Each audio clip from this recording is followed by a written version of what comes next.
नमस्कार, मैं भोजपुरी गायक छोटू छाया आप सब श्रोता लोग के पैर को प्रणाम करता हूँ। हर रोज़ की तरह हर रोज़ की तरह आप सबके लिए एक देशभक्ति गाना लेकर आए हैं, जो कि हारमोनियम पर मैंने खुद बजाया है। गाना बहुत ही अच्छा है, बहुत ही प्यारा है। आप लोग को ये गाना बहुत ही पसंद आएगा। और इस गाने में एक सैनिक के बारे में बताया गया है। उनकी पत्नी सैनिक के सलामत के लिए दुर्गा माई से प्रार्थना करता है कि जो भी सैनिक जवान हैं उनके ऊपर कोई आँच ना आए, वह सही सलामत रहे। करतर तोहसे बिनती, करतर तोहसे बिनती, तोहर चरनिया में आज। करतर तोहसे बिनती, करतर तोहसे बिनती, माई चरनिया में आज। बाड़े बॉर्डर पसैया हमर, बाड़े बॉर्डर पसैया हमर, रखिया से नुरवा के लाज। बाड़े बॉर्डर पसैया हमर, रखिया से नुरवा के लाज।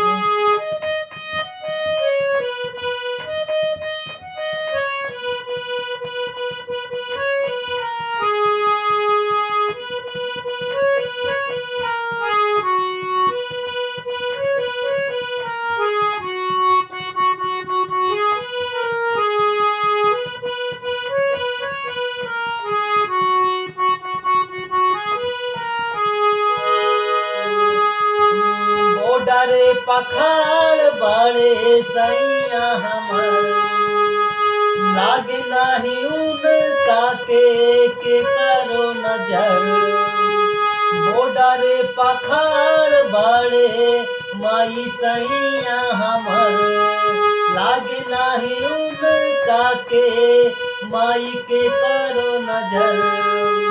आवे नहीं दिहा माई, आवे नहीं दिहा माई, हमर पियवा पाँच।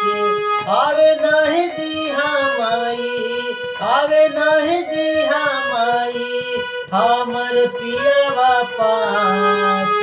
बड़े बॉर्डर पसैया हमर, बड़े बॉर्डर पसैया हमर, रखिया से नुरवा के लाज।